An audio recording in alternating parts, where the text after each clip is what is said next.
Chapter 8. Becoming the Healing Presence. Inner peace is world peace in motion. Unknown. There's something remarkable that happens when you consistently practice the principles I've shared in this book. You don't just feel better yourself, you start to become a healing presence for others. This isn't something you try to do or force. It's a natural side effect of doing your own inner work. Picture a clear mountain stream. It doesn't try to be pure, it simply is pure because of where it flows from and what it's made of.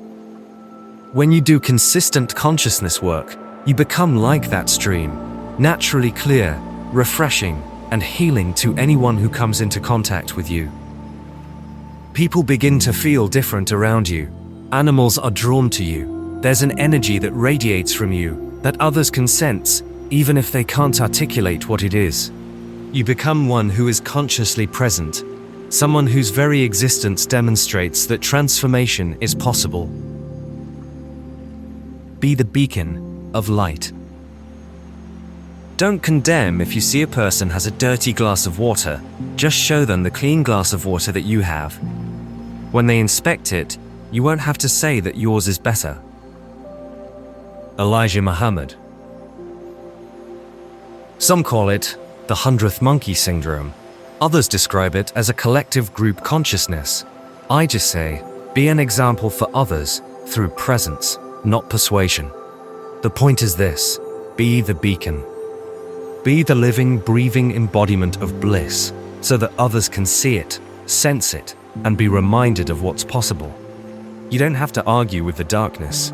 Just stand in the room and shine. The evidence in my own life. Be yourself. Everyone else is already taken. Oscar Wilde. Looking back now, having done this process to construct this understanding, and after putting all the pieces together, I can see that there's been an even higher level of undeniable confidence developing in me. Even though fear and uncertainty about many things still exist, they're not so intense anymore. They can be observed from an even higher place rather than lived and suffered through. This shift from being consumed by emotions to observing them from higher levels is the foundation of healing presence. When you're not drowning in your own mental drama, you have space to hold others' experiences with compassion and clarity. The observer self emerges. Consciousness evolution.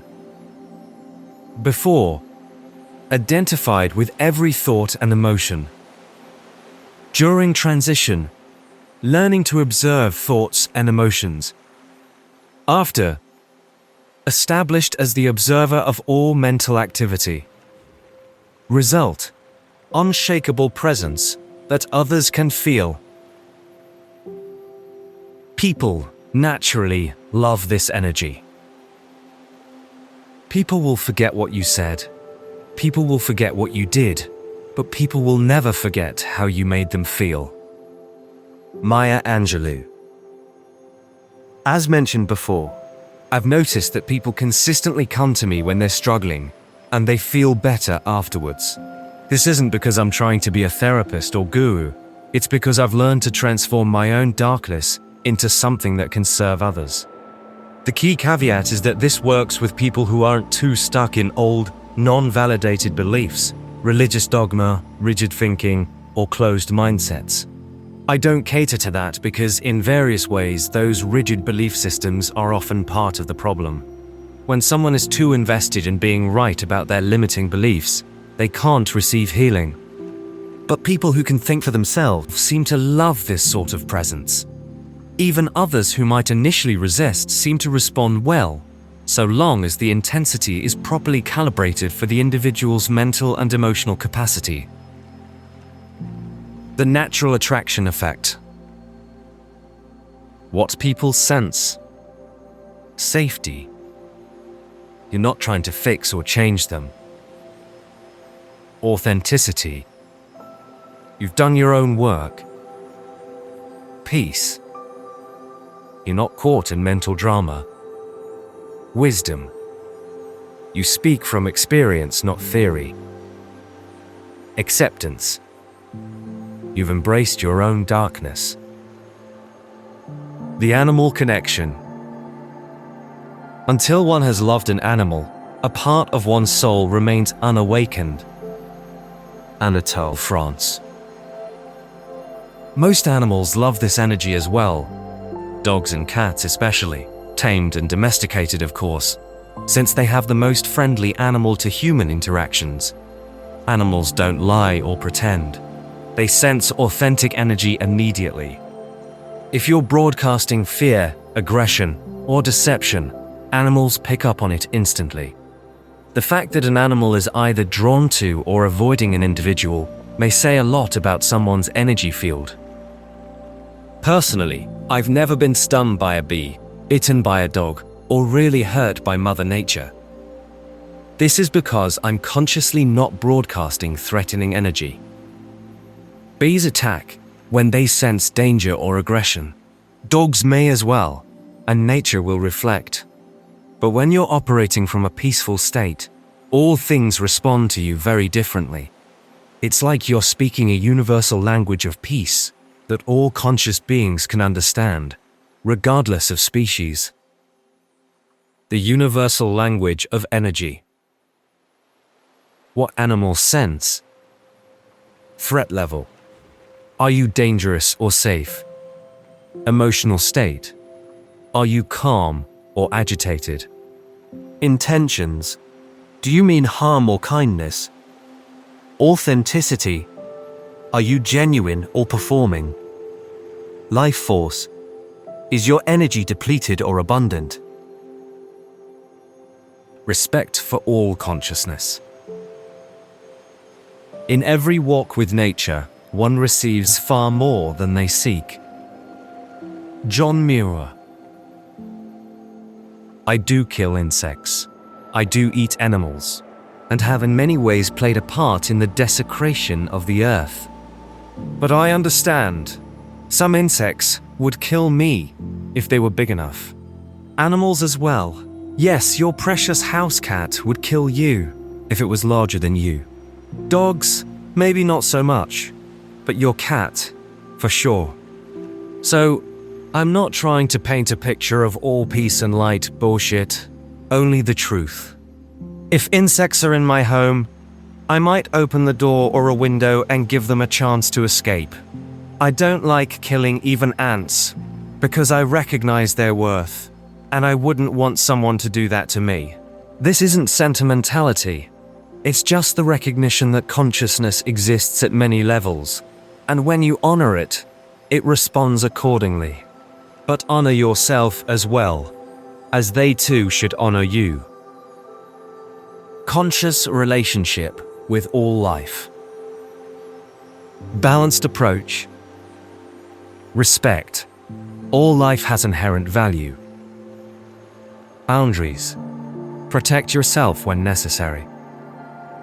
Choices. Make conscious decisions about harm. Balance. Honor both your needs and others. Awareness. Recognize the interconnection of all life. Human relationships. The richness of your life is shaped by the depth of your connections. S.K.O. I know not every relationship is meant to be, because it's not meant to be, prospectively speaking, if that makes sense. But I know it's possible to leave people better than you found them. Even when romantic relationships don't work out, there's a level of maturity and respect that should allow both parties to walk away unharmed, or potentially grow a bond that is different but stronger in a way. A true bond is stronger than just romance. I've been with immature women that I felt like I had to be a father figure to because they didn't have a present father in their lives. That killed the whole romance vibe, because it made things weird when I realized this is more like a father-daughter relationship, not biological, but spiritually it was, and that was enough. But upon that realization was another realization. I realized I could care about this person in a much deeper way, one that felt more respectful and meaningful than before. It wasn't about wanting anything from her. I just wanted to know she was okay, safe, and happy. It's a strange feeling, but undeniably real. Romance is unfortunately in today's world based on outer superficial and artificial attractiveness, instead of what's real on the inside, when the inside is the only place where a true authentic bond can derive from. Ultimately, when you've done your own healing work, you don't damage others through your unconscious wounds. You might not be compatible, but you don't harm each other. Conscious relationships. Healing presence in relationships. Non-toxic. You don't dump unconscious wounds on others. Boundary aware. You respect both your needs and theirs. Growth oriented. You support each other's evolution. Honest. You communicate authentically without attacking. Loving. You wish the best for them, even if you're not together. The toxic people test. Some people are toxic. Don't feel bad about cutting them out of your life. I'm known. Almost inevitably, you're going to come across toxic, leech-like people in this life that may only like you for what you can potentially do for them financially, romantically, or as a momentary emotional distraction from loneliness and lack of self-worth. They can sense your energy, but they can only relate to it through their own programming, taking and using. This is actually perfect feedback. Toxic people can't actually receive healing because they're not open to it. They can only try to extract value from you for their own unconscious purposes. When you recognize this pattern, it becomes a useful filter for understanding who you're dealing with. Healthy people are drawn to your presence for connection, growth, and mutual upliftment. Toxic people are drawn to your energy for what they can get from you, a vampiric, parasitic-natured individual. Learning to distinguish between these two types of attraction is crucial for maintaining your own well-being while still being of service. The Golden Rule Dilemma. Do unto others as you would have them do unto you. Jesus of Nazareth. Unfortunately, the Golden Rule was never truly golden. We must ask, what if someone is toxic, thrives on drama, or is addicted to chaos? Should they treat others the same way they want to be treated, even if their desires are unhealthy or harmful? That's where the rule breaks down. A more refined modern approach might be: treat others the way they want to be treated, within healthy boundaries and aligned with your own capacity to give. After all, we're not all the same. A blind person needs different support than a deaf person. Some people need space, others need connection. True respect means recognizing and honoring those differences, not assuming everyone wants what you want.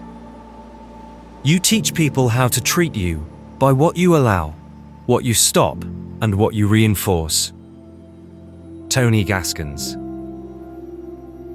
The Energy Vampire Detection System. Healthy attraction versus toxic attraction. Healthy people seek genuine connection and conversation, mutual growth and support, authentic relationship building, emotional reciprocity. Toxic people seek what you can do for them, emotional dumping without reciprocity, energy without giving back, validation for their victim stories. The development of Qi.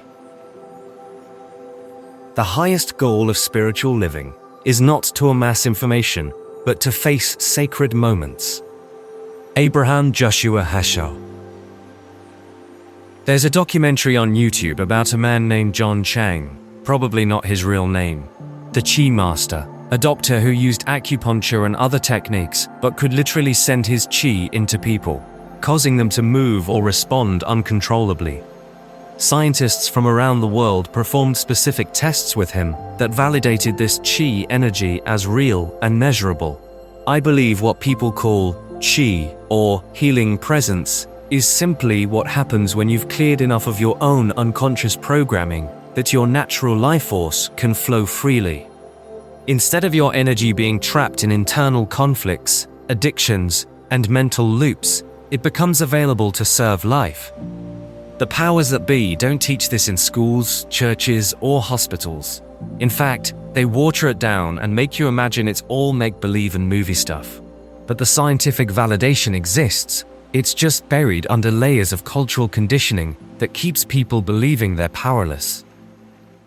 The science of healing presence. Documented evidence. John Chang.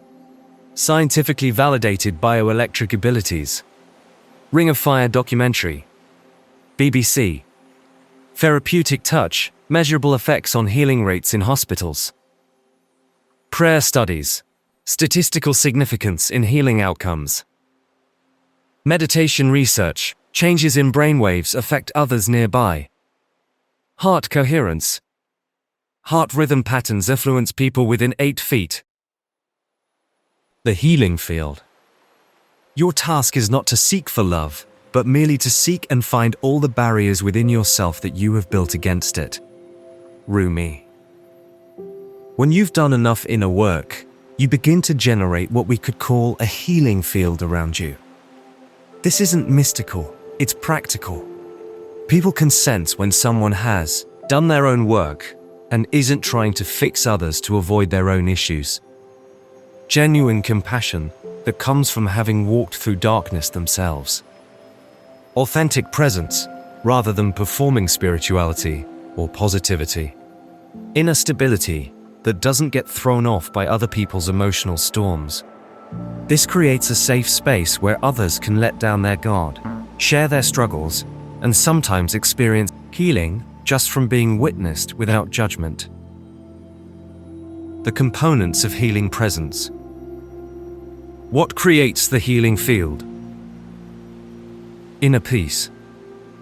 You're not at war with parts of yourself.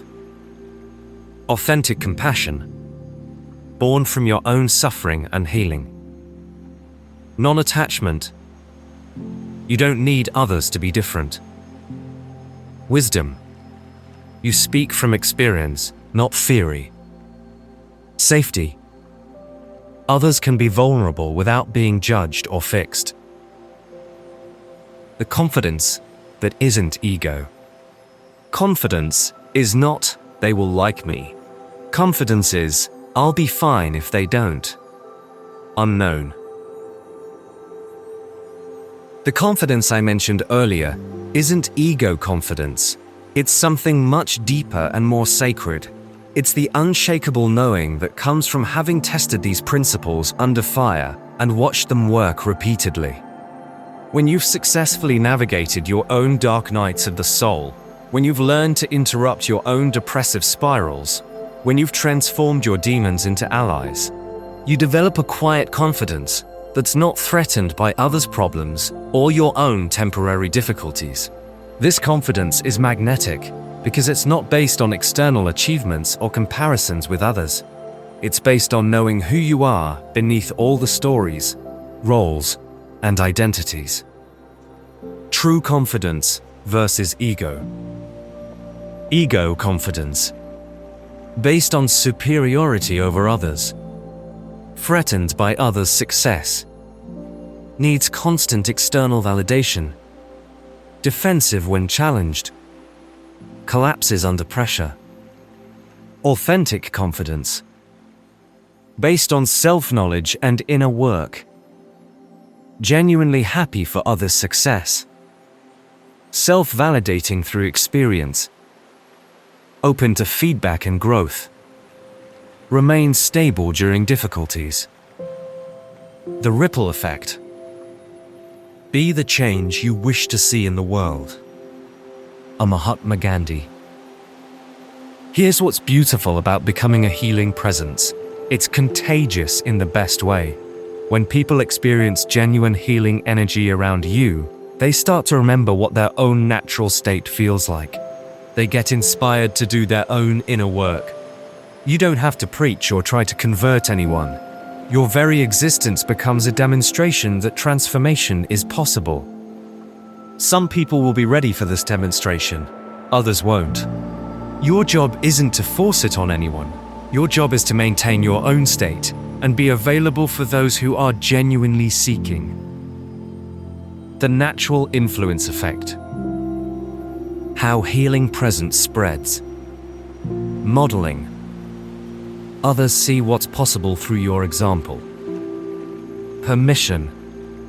Your peace gives others permission to find theirs. Inspiration. Your transformation inspires others to try. Safety.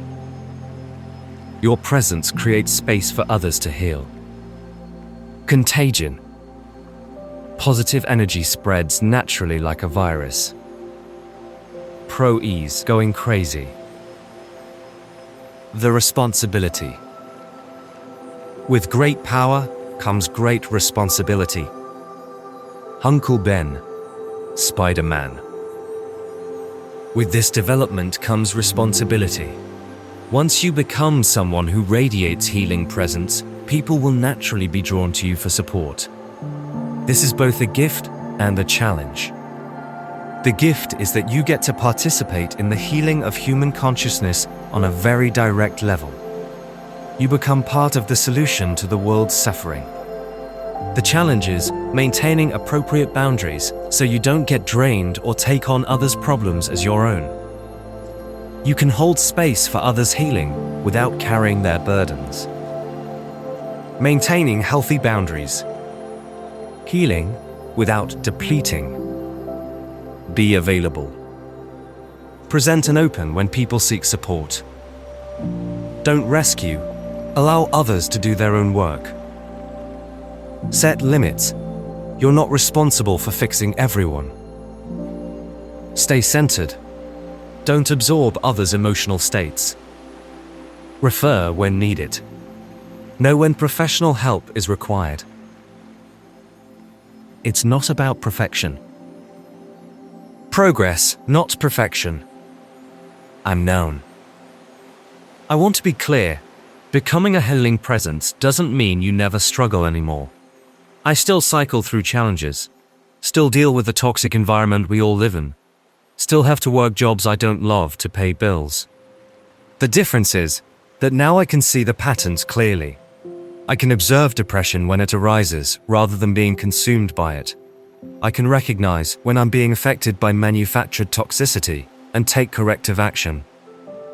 And most importantly, my struggles now serve a purpose beyond just my personal experience. They become part of my capacity to help others navigate similar challenges. Ongoing growth versus perfection. Realistic expectations. Still human. You'll have challenges and difficult moments. Skilled navigator. You can work with difficulties consciously. Helpful perspective. Your struggles serve others' learning. Continuous growth. You're always evolving and improving. Authentic teacher. Your ongoing work makes you relatable. The ultimate goal. The best teachers don't just tell you, they show you. S.K.O. The ultimate goal isn't to become some perfect, enlightened being who never has problems. The goal is to become so familiar with your own consciousness that you can navigate any mental or emotional state with awareness and skill. When you achieve this, you naturally become a resource for others who are still learning these skills. Not because you're trying to be a teacher, but because healing presence is simply what emerges when someone has done their own work authentically. This is how individual healing becomes collective healing. This is how transforming your own manufactured depression contributes to healing the manufactured depression of the world. You become living proof that another way is possible. Chapter summary. Key takeaways from Chapter 8. Healing presence develops naturally from doing your own inner work. People and animals are naturally drawn to authentic, peaceful energy. You become a consciously wounded healer rather than unconsciously spreading pain. Toxic people test your boundaries, while healthy people appreciate your presence. Confidence based on inner work is unshakable and magnetic. Your transformation gives others permission to transform. Responsibility comes with the ability to help others heal. Reflection questions. Have you noticed people responding differently to your energy as you've grown? How might you use your own healed wounds to help others who are suffering? What boundaries do you need to maintain while being of service to others? In the next chapter, we'll explore the ultimate vision. What becomes possible when groups of healed people come together to create conscious communities?